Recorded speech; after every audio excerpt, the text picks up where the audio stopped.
அந்த ரப்புக்கு முன்னால் இருக்கிற பொழுது இதை அழகுபடுத்த வேண்டும். அல் ஹுஷூ, அந்த உள்ளச்சம், அல்லாஹ்க்கு முன்னால் இருக்கிற இந்த உணர்வு. அல்லாஹ் என்னை பார்க்கிறான், என்னுடைய உள்ளத்தை நோட்டமிடுகிறான், அல்லாஹ்வோடு நான் பேசுகிறேன், என்னுடைய பிரச்சனைகளை துன்பங்களை துயரங்களை சுஜூதிலே போய் முறையிடப் போகிறேன். அக்ரப் மா யகூனுல் அப்து மின் ரப்பிஹி வ சாஜித் ஃபஅக்ஸிரு ஃபீஹி துஆ ஃபகமீனுன் அன் யுஸ்தஜாப லக்கும். ஒரு அடியான் அல்லாஹ்வுக்கு மிக நெருக்கமாக இருக்கிற சந்தர்ப்பம் சுஜூத் என்று சொன்னார்கள் அல்லாஹ்வுடைய தூதர் ஸல்லல்லாஹு அலைஹி வஸல்லம். சுஜூத், இந்த சுஜூத்ல ஒரு முஃமினுடைய தொடர்பு அல்லாஹ்வோடு மிக மிக நெருக்கமானது. ஒரு அடியான் அல்லாஹ்க்கு மிக நெருக்கமாக இருக்கிற சந்தர்ப்பம் தொழுகையில கிடைக்குது சுஜூத். அல்லாஹ்வுடைய தூதர் ஸல்லல்லாஹு அலைஹி வஸல்லம் சொன்னாங்க ஃபஅக்ஸிரு ஃபீஹி துஆ, அதிலே நீங்க துஆவை அதிகப்படுத்துங்கள். ஃபகமீனுன் அன் யுஸ்தஜாப லக்கும், அது ஏற்றுக்கொள்ளப்பட மிக தகுதி வாய்ந்தது, அருகதை வாய்ந்தது என்று சொன்னார்கள். சுஜூத்ல கேட்கிற துஆ அல்லாஹ் ஏற்றுக்கொள்கிறான். அன்புக்குரிய சகோதரர்களே, இந்த தொழுகையில் அல்லாஹ்வோடு பேசி அல்லாஹ்விடம் கேட்டு நீங்க அத்தஹியாத்துல கடைசியில நீங்க கேளுங்க, ஃபல்யக்தர் மினல் மஸ்அலதி மா ஷா.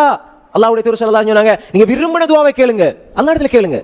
அன்புக்குரிய சகோதரர்களே, எனவே அந்த இடத்தில் ஒரு முஃமின் அல்லாஹ்வோடு பேசுவான், அல்லாஹ்விடத்துல கேட்பான். என்ன பிரச்சனை வந்தாலும் சுஜூதுல நடுநிசையில ஒரு அடியானே அல்லாஹ் தஆலா நெருங்கி வார சந்தர்ப்பம், அடிவானுக்கு வார சந்தர்ப்பம், அந்த நடுநிசையில எழுந்து அல்லாஹ் மிக நெருக்கமாக இருக்கிற சுஜூதுல போய், யா அல்லாஹ் எனக்கு என்ன பிரச்சனை இருக்குது யா அல்லாஹ், இந்த துன்பம் இருக்குது யா அல்லாஹ், தொழிலில் எந்த பிரச்சனை இருக்குது யா அல்லாஹ், குடும்பத்தில் எந்த பிரச்சனை இருக்குது யா அல்லாஹ், அங்கு உங்கள் தேவைகளை முறையிடுங்கள், கண்ணீர் துளிகளை வடித்து அந்த ரப்போடு உரையாடுங்கள், சுஜூதில் இருந்து கொண்டு அல்லாஹ்விடம் கேளுங்கள்.